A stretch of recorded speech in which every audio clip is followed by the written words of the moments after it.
Kenneth Wapnick nous disait qu'il est tellement important de devenir plus sensible par rapport à notre expérience, et plus encore, ou plutôt dans le but de savoir ce que c'est notre réaction. Quelle est notre réaction par rapport aux événements du monde? Très important de savoir, de devenir conscient de ce qui se passe en nous, et de savoir comment nous sommes en train de réagir par rapport à ce monde, par rapport au monde dans lequel nous pensons vivre pour l'instant. Et ce qu'on peut distiller de son enseignement sur les réactions, c'est qu'en fait, il y a deux niveaux de réaction, de réactivité.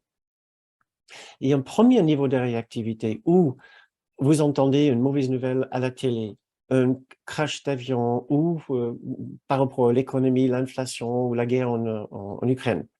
Vous entendez une première mauvaise nouvelle et vous avez une réaction. Une réaction dont vous êtes conscient ou pas forcément conscient, puisque des fois, ma foi, on est dans l'automatisme et on regarde et on suit l'information et on a peur ou on ressent une certaine injustice ou colère ou tristesse, sans vraiment nous rendre compte que nos émotions sont emballées, nous sommes en pleine réaction. Ça, c'est ce qu'on pourrait appeler un premier niveau de réaction. Et en travaillant avec le cours pendant très longtemps, nous pouvons faire évoluer notre façon de réagir par rapport aux événements dans le monde. Mais c'est un niveau de travail qui vient avec vraiment beaucoup de dévouement, beaucoup d'engagement, puisque nous sommes en train, en quelque sorte, de reconfigurer la façon dont nous percevons le monde tout entier. Mais ça prend du temps, puisque il y a beaucoup de métaphysique impliquée dans ce genre de changement radical de la programmation de notre esprit, comment nous regardons les événements ne veulent pas dire ce que notre ego, de la façon dont notre ego les interprète. Quand quelqu'un est un peu vache avec nous, manque vraiment de gentillesse, nous pouvons le comprendre différemment. Quand nous perdons quelqu'un, nous pouvons le comprendre différemment en regardant et en travaillant les principes métaphysiques du cours. Mais ce genre d'évolution de notre réaction primaire face aux événements dans le monde, cela prend du temps et cela demande aussi un certain engagement avec la métaphysique du cours.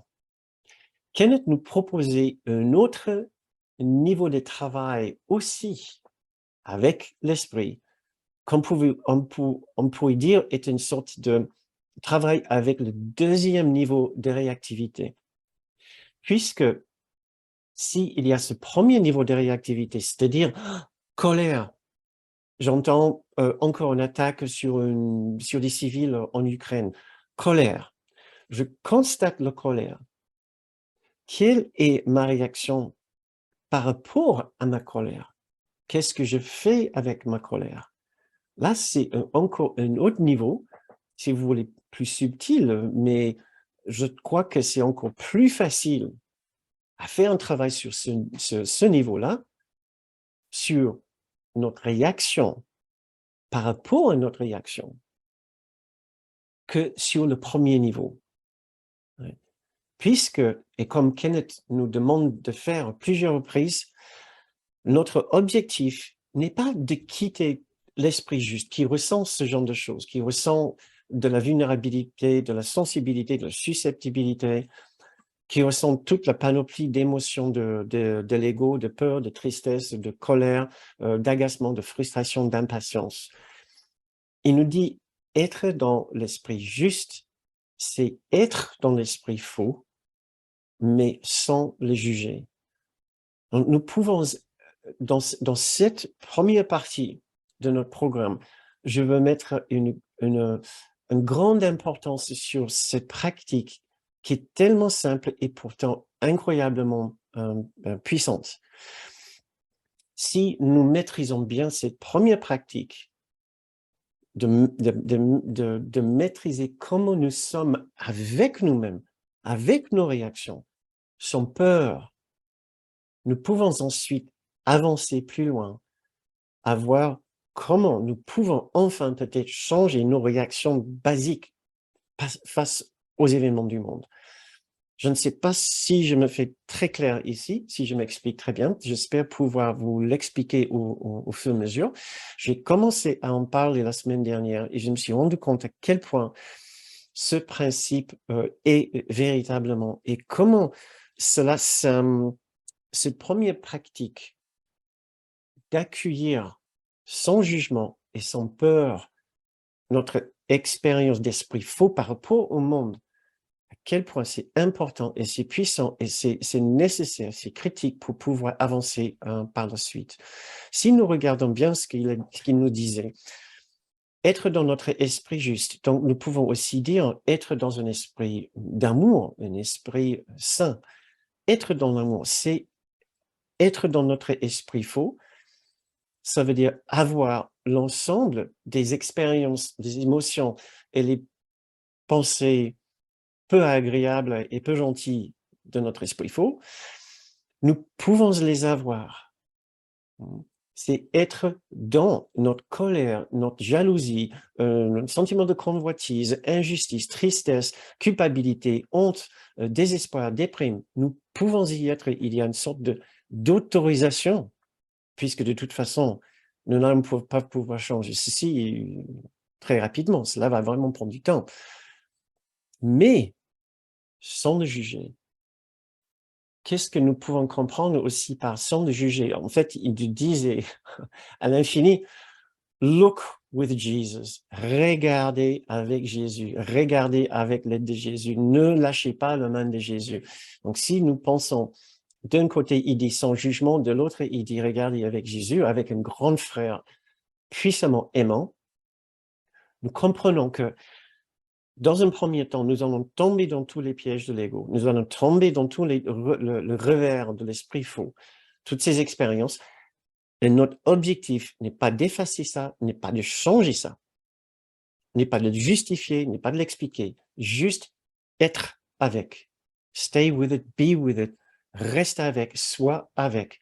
S'accompagner dans cette expérience, mais avec une immense présence d'amour qui ne juge pas, qui est tellement doux et gentil et tendre et patient et compatissant avec nous. C'est tout ce qu'on nous demande de faire pour l'instant. C'est ne pas changer nos réactions par rapport au monde, mais de les conscientiser, de devenir de plus en plus sensibles que nous sommes en pleine réactivité et de ne pas avoir une réaction vive d'ego par rapport à ces premiers niveaux, par rapport à notre colère, par rapport à notre peur, de ne pas avoir peur de notre colère, de ne pas nous juger pour notre colère, mais de nous accompagner par un esprit, j'ai appelé ça la dernière fois une sorte de coussin d'esprit, juste un coussin de tendresse autour de nous quelque part. C'est ce qui va nous permettre à la fin de rester avec un pied dans l'amour, dans un esprit aimant, celui de Jésus, de notre guide, de notre grand frère, et de l'autre côté, continuer à avoir une partie de notre esprit bien actif dans l'esprit faux. Parce qu'il va nous prendre vraiment du temps pour changer le pourcentage de temps que nous passons dans l'esprit faux. C'est ce que nous pouvons espérer. À la longue, c'est de passer de plus en plus de temps dans notre esprit juste, de moins en moins de temps dans notre esprit faux. C'est tout à fait ce que nous espérons faire. Et par cela, je veux dire, changer nos premiers niveaux de réactivité. Quand il y a les infos, les mauvaises infos, encore une attaque en Ukraine, encore une crash, encore un événement très triste, inflation, irresponsabilité d'un homme politique ou d'une responsable d'entreprise, d'un chef d'entreprise. Si nous arrivons à être dans notre esprit juste, nous n'allons même pas tomber dans la réactivité. Mais cela, c'est un travail, une sorte de travail dans un deuxième temps que nous allons commencer à regarder ce soir. Mais dans un premier temps, je voudrais bien que nous passions du temps à comprendre l'importance de ce premier exercice qui va jamais nous quitter. Nous allons le faire si vous restez un étudiant de cours jusqu'à la fin, si vous voulez.